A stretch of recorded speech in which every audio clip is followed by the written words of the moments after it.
ಇವತ್ತಿಗೂ ನಾನು ಅಭಿಮಾನಿಗಳನ್ನು ಭೇಟಿ ಮಾಡಿದಾಗ ಅವ್ರು ಬಂದು ಇದಕ್ಕೆ ನಮಸ್ಕಾರ ಮಾಡ್ತಾರೆ, ಕಣ್ಣೀರು ಸುರಿಸ್ತಾರೆ.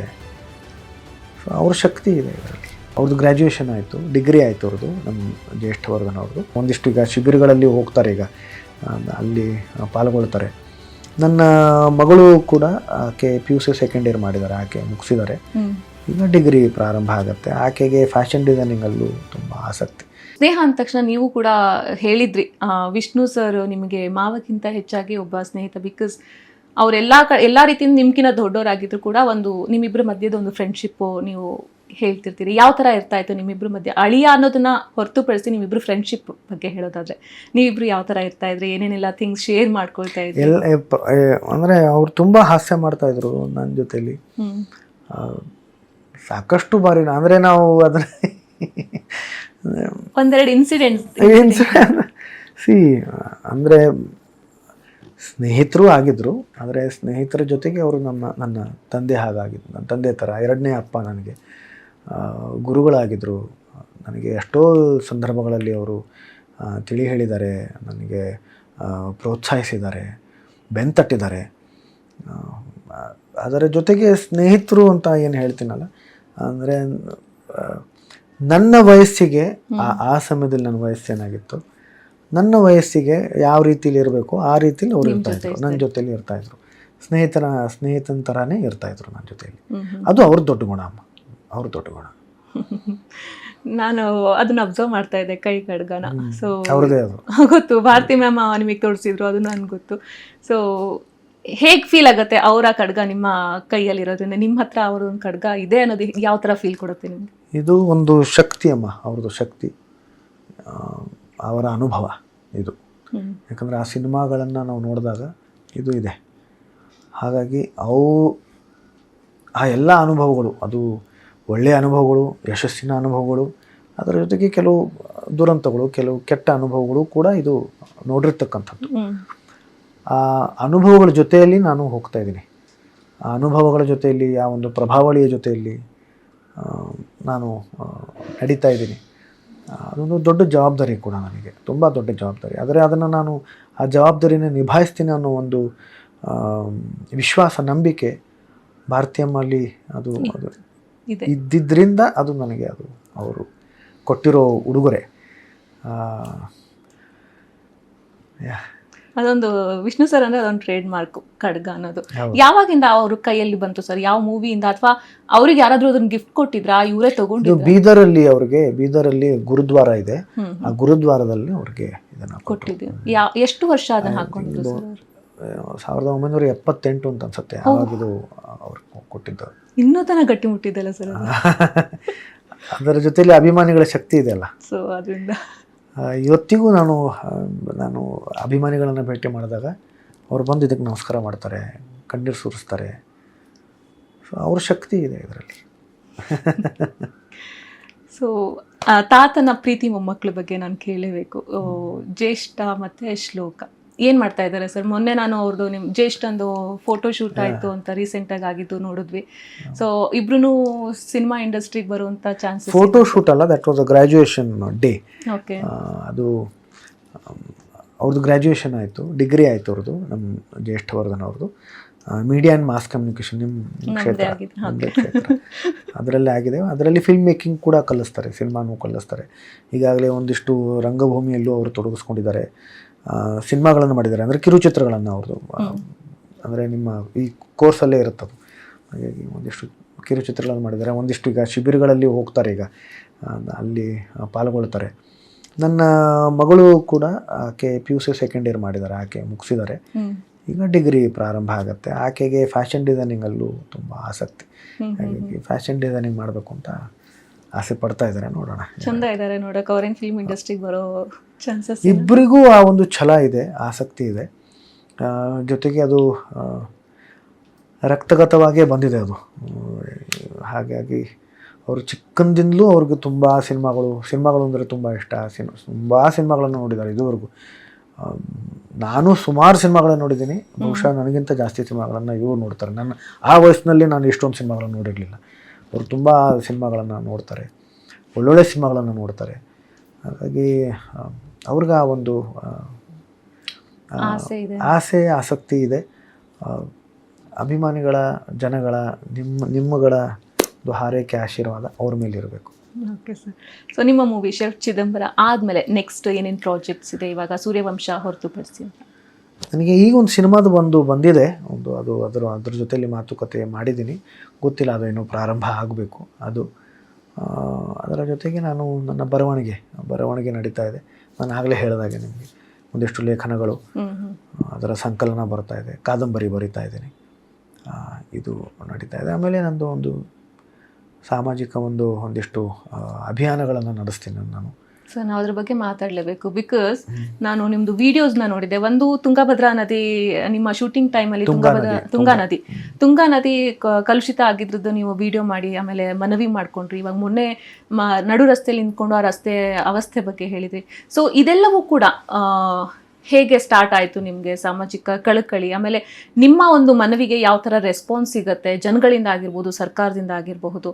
ಆಮೇಲೆ ಈ ಥರ ಅಭಿಯಾನ ಇನ್ನು ಮುಂದಿನ ದಿನಗಳಲ್ಲಿ ದೊಡ್ಡ ಮಟ್ಟದಲ್ಲಿ ಮಾಡಬೇಕು ಅಂತ ಇದೆಯಾ? ಏನಾದರೂ ಪ್ಲ್ಯಾನ್ಸ್ ಇದೆಯಾ ಆ ಥರ?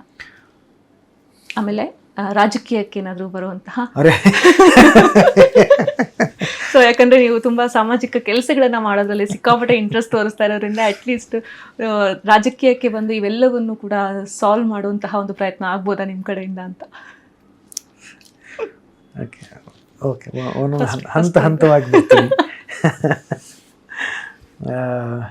ಇದು ಸುಮಾರು ಈಗ 4.5 ವರ್ಷ ಆಯಿತು ನಾನು ಈ ಅಭಿಯಾನಗಳನ್ನು ನಡೆಸ್ತಾ ಇದ್ದಿದ್ದು.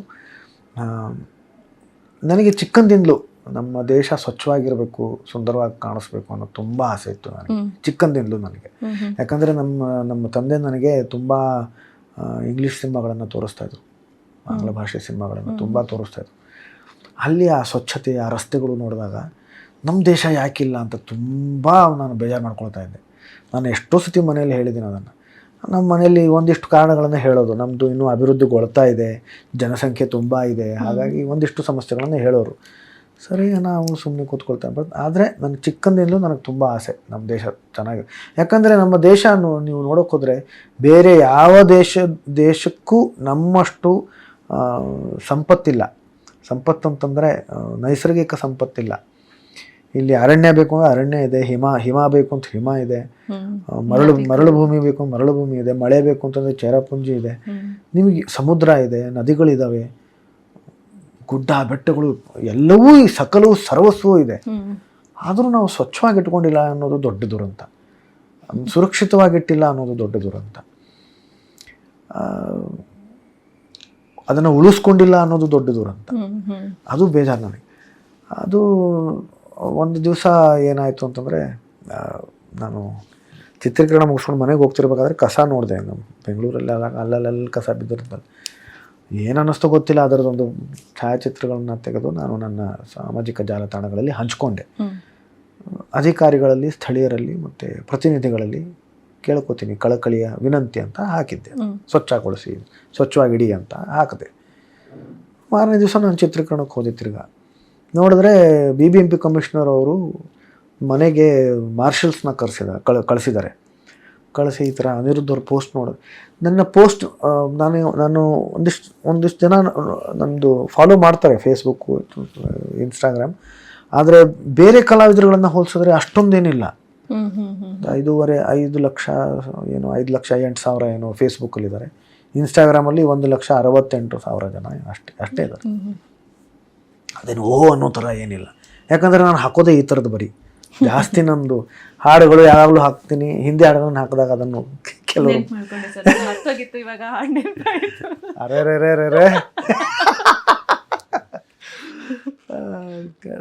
ಕೆಲವು ಹಾಡುಗಳನ್ನು ಹಾಡ್ತೀನಿ, ನಮ್ಮ ಮಕ್ಕಳ ಜೊತೆಲಿ ಡ್ಯಾನ್ಸ್ ಎಲ್ಲ ಮಾಡ್ತೀನಿ.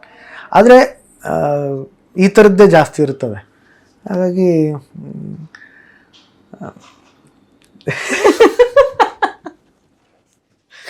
ನೆನ್ಪು ಮಾಡಿಕೊಟ್ಟೆ ಅಂತ ಅವ್ರಿಗೆ.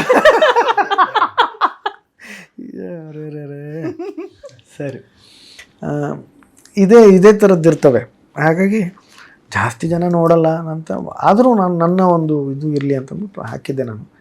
ಆವಾಗ ನೋಡಿದ್ರೆ BBMP ಕಮಿಷನರ್ ಅವರು ಮಾರ್ಷಲ್ಸ್ನ ಕಳಿಸಿ ಅದನ್ನು ಸ್ವಚ್ಛಗೊಳಿಸಿದ್ದೀವಿ, ಅದನ್ನು ಸಾರಿಗೆ ಹೇಳಿಬಿಡಿ ಅಂತ ಹೇಳಿದ್ರು. ಸ್ವಚ್ಛಗೊಳಿಸಿದ್ದಾರೆ. ಆಶ್ಚರ್ಯ ಆಗೋಯ್ತು ನನಗೆ. ನಾನು ಹೋಗಿ ನೋಡ್ತೀನಿ ಫುಲ್ ಎಲ್ಲ ಕ್ಲೀನ್. ಆಮೇಲೆ ನೋಡಿದ್ರೆ ನಾನು ವಾಟ್ಸಪ್ ಮಾಡಿದ್ದಾರೆ, ಎಲ್ಲ ಫೋಟೋಸ್ ಕಳಿಸಿದ್ದಾರೆ. ಸಾಮಾನ್ಯವಾಗಿ ನಮ್ಮ ಸರ್ಕಾರ ಅಥವಾ ನಮ್ಮ ಅಧಿಕಾರಿಗಳು ನಮ್ಮದೊಂದು ಒಂದು ಧೋರಣೆ ಇರುತ್ತೆ ನಮ್ಮ ಮನಸ್ಸಲ್ಲಿ, ಇಷ್ಟು ಬೇಗ ಕೆಲಸ ಆಗಲ್ಲ ಇದು ಅನ್ನೋದೇ ಇರುತ್ತೆ ನಮಗೆ. ಅದು ನಾವು ಈ ಥರ ಎಲ್ಲ ಏಕಾಏಕಿ ಸಾಯಂಕಾಲದವರೆಗೂ ಆಗಿ ಹೋಯಿತು, ಸ್ವಚ್ಛವಾಗಾಯಿತು ಅಂತ ನಾನು ನೋಡಿದ ತಕ್ಷಣ ನನಗೆ ಆಶ್ಚರ್ಯ ಆಗೋಯ್ತು. ನಾನು ನಮ್ಮ ಕೀರ್ತಿಯವರು ಒಂದು ಅದರ ಭಾನುವಾರ ಎಲ್ಲರನ್ನೂ ಕರೆಸಿ, ಪೌರ ಕಾರ್ಮಿಕರನ್ನ ಅಧಿಕಾರಿಗಳನ್ನು ಕರೆಸಿ ಸನ್ಮಾನ ಮಾಡೋದು ಆಯಿತು. ಸಂತೋಷ ಆಯಿತು ನನಗೆ.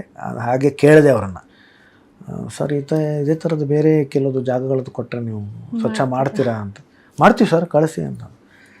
ಅದನ್ನು ಯಾಕೆ ಕೇಳಿದೆ ಅಂತಂದರೆ, ಈ ಜಾಗದ ಸ್ವಚ್ಛ ಆಗಿತ್ತು, ಅಲ್ಲಿ ಎದುರುಗಡೆ ಕಸ ಬಿದ್ದಿತ್ತು, ಅದು ಹಂಗೆ ಇತ್ತು, ಅದು ನೋಡಿಲ್ಲ. ಸೊ ನಾನು ಕೇಳಿದ ದೇವ್ರ ಪ್ರತ್ಯಕ್ಷ ಆದಮೇಲೆ ಕೇಳ್ಬಿಡೋಣ ಅಂತ ಕೇಳಿಬಿಟ್ಟೆ ಈ ಅಧಿಕಾರಿಗಳನ್ನು. ನೀವು ಕಳಿಸಿ ಸರ್, ನಾವು ಮಾಡ್ತೀವಿ ಟಕ್ಕಂತ ಅದನ್ನು ಕಳಿಸ್ದೆ. ಮಾರನೇ ದಿವಸ ಅದು ಸ್ವಚ್ಛ ಆಗೋಯ್ತು. ಅಲ್ಲಿಂದ ಅದು ಪ್ರಾರಂಭ ಆಯಿತು. ಸುಮಾರು 4.5 ವರ್ಷಗಳಿಂದ. ಅಂದರೆ ಇದರ ಒಂದು ಕ್ರೆಡಿಟ್ ಏನಿದೆ, ಯಶಸ್ಸೇನಿದೆ, ಅದು ಅವ್ರಿಗೆ ಸಲ್ಲುತ್ತೆ. ಯಾಕಂದರೆ ಅವರುಗಳು ಅದನ್ನು ಸ್ವಚ್ಛಗೊಳಿಸ್ತಾರೆ. ಹಾಗಾಗಿ ಪ್ರತಿಯೊಬ್ಬರಿಗೂ, ಆ ತಂಡದವರಿಗೆ, ಅವರಿಗೆ ನಾನು ಧನ್ಯವಾದಗಳನ್ನು ಹೇಳ್ತೀನಿ. ಒಂದು ಅದರ ಜೊತೆಗೆ ಈ ಸಮಸ್ಯೆಗೆ ಒಂದು ಶಾಶ್ವತ ಪರಿಹಾರ ಸಿಗ್ತಾ ಇಲ್ಲ ಅನ್ನೋದು ಒಂದು ಕೊರಗು. ಯಾಕಂದರೆ ನಾನು ಎಷ್ಟೋ ಸಲ ಒಂದೇ ಜಾಗದ್ದು ಸುಮಾರು ಸಲ ವೀಡಿಯೋಸ್ ಮಾಡಿದ್ದೀನಿ, ಛಾಯಾಚಿತ್ರಗಳನ್ನು ಹಂಚ್ಕೊಂಡಿದ್ದೀನಿ. 4 ದಿವಸ ಸ್ವಚ್ಛವಾಗಿರುತ್ತೆ, 5ನೇ ದಿವಸ ತಿರ್ಗಾ ಕಸ ಬಿದ್ದಿರುತ್ತೆ ಅದರಲ್ಲಿ. ಎಷ್ಟೋ ಸತಿ ಏನು ಮಾಡ್ತಾರೆ ಇವುಗಳು, ಒಂದು ಗಿಡಗಳನ್ನು, ಒಂದಿಷ್ಟು ಪಾಟ್ಗಳನ್ನು ಇಡ್ತಾರೆ. ತುಂಬ ಅದು ಏನಾದರೂ ಆ ವಿಡಿಯೋ ಏನಾದರೂ ವೈರಲ್ ಆಗಿಬಿಟ್ರೆ ಅಲ್ಲಿಯ ಪ್ರತಿನಿಧಿಗಳು ಏನು ಮಾಡ್ತಾರೆ, ಅಲ್ಲಿ ಒಂದು ನರ್ಸರಿ ಬೆಳೆಸ್ಬಿಡ್ತಾರೆ, ಅಲ್ಲಿ ಒಬ್ಬ ವ್ಯಕ್ತಿನ ಕೂರಿಸ್ಬಿಡ್ತಾರೆ ಅಲ್ಲಿ. ಆವಾಗ ಅದು ಸ್ವಚ್ಛವಾಗೇ ಇರುತ್ತಲ್ಲಿ. ಈ ಥರನೂ ಮಾಡಿದ್ದಾರೆ ಕೆಲವರು. ಆದರೆ ಇದು ಒಂದು ಶಾಶ್ವತ ಪರಿಹಾರ ಸಿಗಬೇಕು. ನಮ್ಮ ದೇಶದ ಮೂಲಭೂತ ಸೌಕರ್ಯಗಳಲ್ಲಿ ಇದು ಒಂದು. ಪ್ರತಿಯೊಬ್ಬ ನಾಗರಿಕನಿಗೂ, ಸಾರ್ವಜನಿಕರಿಗೆ ಇದು ಮೂಲಭೂತ ಸೌಕರ್ಯ, ಅದು ಸ್ವಚ್ಛವಾಗಿರೋದು. ಅದು ಸ್ವಚ್ಛತೆ ಇಲ್ಲ ಅಂತಂದರೆ ದೊಡ್ಡ ದುರಂತ. ಸೊ ಸ್ವಚ್ಛತೆ ಇಲ್ಲ ಅನ್ನೋದೊಂದು ದುರಂತ. ಆದರೆ ಸ್ವಚ್ಛತೆ ಕಾಪಾಡ್ಕೊಳ್ಳೋದು ಜನಗಳ ಕೈಯಲ್ಲೂ ಇರುತ್ತಲ್ಲ, ಅದು ಕೂಡ ಜನಗಳ ಕೈಯಲ್ಲಿದೆ. ಅದಕ್ಕೆ ಕೆಲವು ನಿಯಮಗಳಿದ್ದಾವೆ. ಅದು ಯಾಕೆ ಕಸ ಅವ್ರು ಹಾಕ್ತಾರಲ್ಲಿ ಅನ್ನೋದೊಂದು ದೊಡ್ಡ ಪ್ರಶ್ನೆ ಇದೆ. ಯಾಕೆ ಕಸ ಹಾಕ್ತಾರೆ? ಕಸ ಯಾಕೆ ಹೊರಗಡೆ ಈ ಥರ ರಸ್ತೆ ಮೇಲೆ ಹಾಕೋದು ಅಂತಂದರೆ ಏನು? ಆಮೇಲೆ ನಮ್ಮ ಶಿಕ್ಷಣದಲ್ಲೇ ಬರಬೇಕದು. ನಮ್ಮ ಮನೆ ಸ್ವಚ್ಛವಾಗಿಡೋದಲ್ಲ, ನಮ್ಮ ಬಡಾವಣೆ, ಸುತ್ತಮುತ್ತ ಪರಿಸರ ಸ್ವಚ್ಛವಾಗಿಡಬೇಕು. ಇದು ನಮಗೋಸ್ಕರ. ಇಲ್ಲ ರೋಗಗಳು ಬರ್ತವೆ, ಯಾರಿಗೂ ಬರ್ತವೆ ರೋಗಗಳು. ಆಮೇಲೆ ಈಗ ಯಾರಾದರೂ ವಿದೇಶದವ್ರು ಬಂದರೆ ನಾವೇನು ಮಾಡ್ಬೇಕು ಹೇಳಿ? ಆ ರಸ್ತೆ ಮೇಲೆ ಆ ರಸ್ತೆ ಇಲ್ಲ, ಗಲೀಜಿರುತ್ತೆ, ಅದು ಬೇಡ, ಅಲ್ಲಿ ಹೋದರೆ ನಮ್ಮ ಮರ್ಯಾದೆ ಹೋಗುತ್ತಲ್ಲಿ. ಯಾಕೆ ಈ ಪರಿಸ್ಥಿತಿ? ಇವಾಗ ಪೊಲಿಟಿಷಿಯನ್ಸ್ ಹಂಗೆ ಮಾಡೋದಲ್ಲ ಸರ್. ನ್ಯಾಷನಲ್ ಇದು ಯೂನಿಯನ್ ಮಿನಿಸ್ಟರ್ಸ್ ಯಾರಾದರೂ ಬಂದ್ರೆ ಯಾವ ರೋಡ್ ಸರಿ ಇರುತ್ತೋ ಆ ರೋಡ್. ಆ ಥರ ಆಗಬಾರ್ದಲ್ಲ, ಅದು ಆಗಬಾರ್ದು. ಆಮೇಲೆ ವಿದೇಶಿಗಳಿಗೋಸ್ಕರ ಅಲ್ಲ, ನಮ್ಗಳಿಗೋಸ್ಕರನೇ ಅದು ಸ್ವಚ್ಛ ಇಡಬೇಕು ಮೊಟ್ಟ ಮೊದಲನೇದಾಗಿ. ಅದು ಜೊತೆಗೆ ರಸ್ತೆಗಳು, ಅದು ಕೂಡ ನನಗೆ ನಮ್ಮ ತಾತ ಕೆಟ್ಟ ರಸ್ತೆಯಲ್ಲಿ ಓಡಾಡ್ತಾಯಿದ್ರು, ನಮ್ಮ ತಂದೆ ಕೆಟ್ಟ ರಸ್ತೆ ಮೇಲೆ ಓಡಾಡ್ತಾರೆ. ಅವ್ರಿಗಂತೂ ಅದರಿಂದ ಬ್ಯಾಕ್ ಸರ್ಜರಿನೇ ಆಗೋಯ್ತು. ನನಗೂ ಸ್ಪಾಂಡಿಲೈಟಿಸ್ ಆಗೋಯ್ತು. ಅದು ಕಾರಣನೇ ಅದು ರಸ್ತೆಗಳೇ. ಅವರು ಡಾಕ್ಟ್ರೇ ಹೇಳಿದ್ರು ಅದಕ್ಕೆ, ಇದು ಬೆಂಗಳೂರು ರಸ್ತೆನೇ ಸರ್ ಇದಕ್ಕೆ ಕಾರಣ ಅಂತ. ಇದು ಯಾವ ಖುಷಿಗಿದು? ಎಂಥ ದೊಡ್ಡ ದುರಂತ ಇದು. ನಾನು ನನ್ನ ಉದಾಹರಣೆಗಳನ್ನು, ನಮ್ಮ ಕುಟುಂಬದ ಉದಾಹರಣೆಗಳನ್ನು ಕೊಡ್ತಾ ಇದ್ದೀನಿ. ಎಷ್ಟು ಜನಕ್ಕೆ ಎಷ್ಟು ಸಮಸ್ಯೆ ಆಗಿರ್ತವೆ, ಯಾವುದು. ಆಮೇಲೆ ಎಷ್ಟೋ ಜನ ಸತ್ತೇ ಹೋಗಿದಾರಲ್ಲ ಅಪಘಾತದಿಂದ, ಈ ಕೆಟ್ಟ ರಸ್ತೆಗಳಿಂದ. ಕಾಣಿಸೋದೇ ಇಲ್ಲ ಹಳ್ಳಗಳು, ಎಷ್ಟು ದೊಡ್ಡ ದೊಡ್ಡ ಹಳ್ಳಗಳು.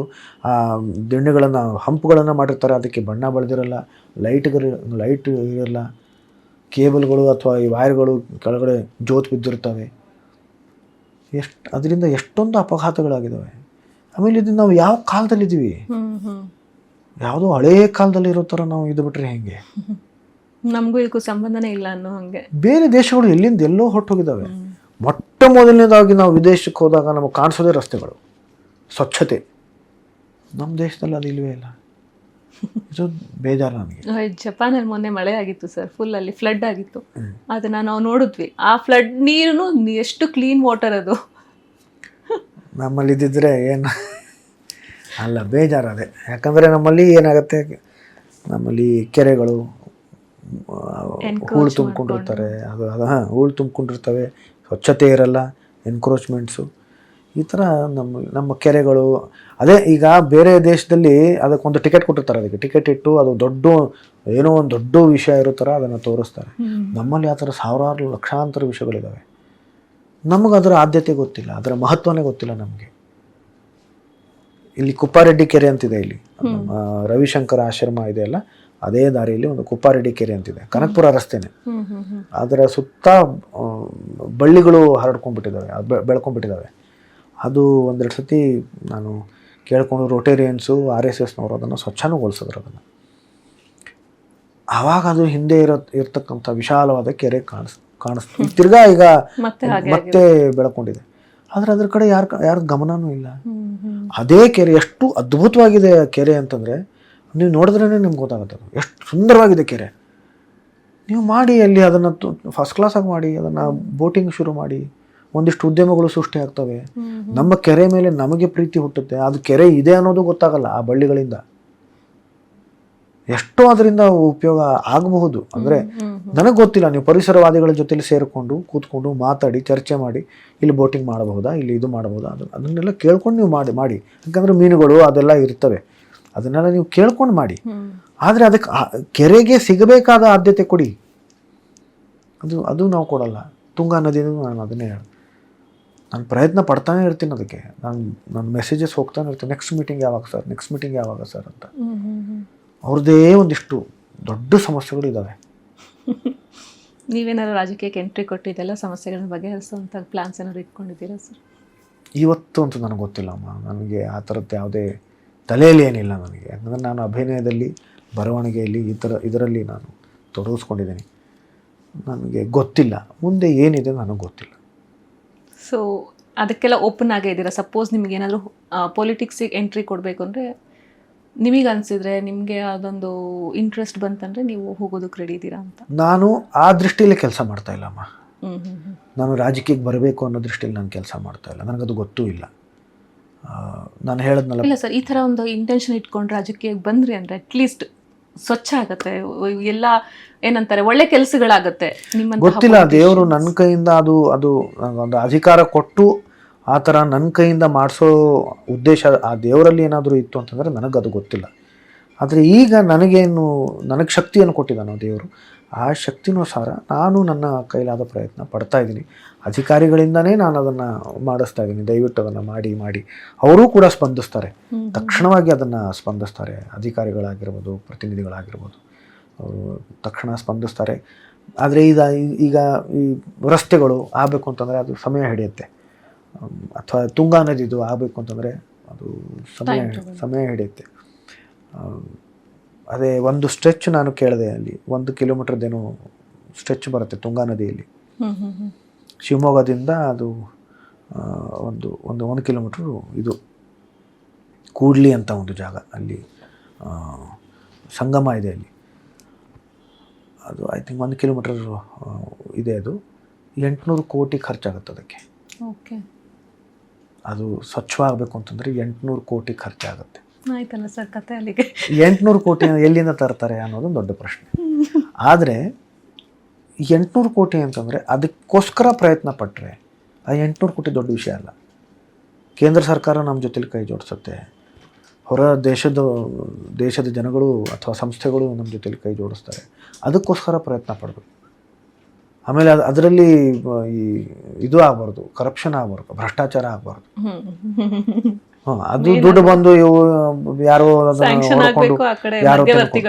ಆ ಥರ ಆದರೆ ಪ್ರಯೋಜನ ಇಲ್ಲ. ಇದಕ್ಕೋಸ್ಕರ ನೀವು, ಯಾಕಂತಂದ್ರೆ ನೀವು ಆ ನೀರು ಕುಡಿತಾ ಇದ್ದೀರಿ, ತಾಯಿ ಅದು. ತುಂಗಾ ಅಂದರೆ ನಮ್ಮ ತಾಯಿ ಅಲ್ವಾ, ನದಿಗಳು ಅಂತ ನಮ್ಮ ತಾಯಿ. ಆಕೆ ವಿಷಯದಲ್ಲಿ ಭ್ರಷ್ಟಾಚಾರ ಆಗಕೂಡ್ದು.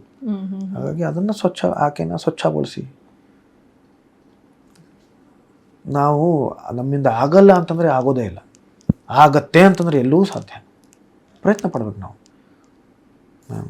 ನಿಮ್ಮ ಇದ್ರ ಮೂಲಕ ನಾನು ಮತ್ತೆ ಕೇಳ್ಕೊತೀನಿ, ಶಿವಮೊಗ್ಗದವ್ರನ್ನ ಅಥವಾ ಈ ತುಂಗಾ ನದಿ ಎಲ್ಲೆಲ್ಲಿ ಹೋಗುತ್ತೋ ಪ್ರತಿಯೊಬ್ಬರೂ ನಾನು ಕೇಳ್ಕೊತೀನಿ, ಎಲ್ಲರೂ ಕೈ ಜೋಡಿಸಿ ಸ್ವಚ್ಛಗೊಳಿಸಲೇಬೇಕು ಅನ್ನೋ ಒಂದು ಹಠ ಹಿಡೀರಿ. ನಮ್ಮ ಪೀಳಿಗೆ ಇಲ್ಲ, ಮುಂದಿನ ಪೀಳಿಗೆ ಆದರೂ ಸ್ವಚ್ಛವಾದ ನೀರು ಕುಡೀಲಿ. ಓಕೆ ಸರ್, ಲಾಸ್ಟ್ ಸೆಗ್ಮೆಂಟು ನಾನು ಮರೆಯೋದಿಲ್ಲ. ಇದನ್ನು ನೀವು 2 ಹಾಡು ಹಾಡಬೇಕು, ಒಂದು ಹಿಂದಿ ಹಾಡು, ಒಂದು ನಮ್ಮ ಕನ್ನಡದ ಹಾಡು. ಕನ್ನಡದ ಹಾಡು ಹಾಡ್ತೀನಿ.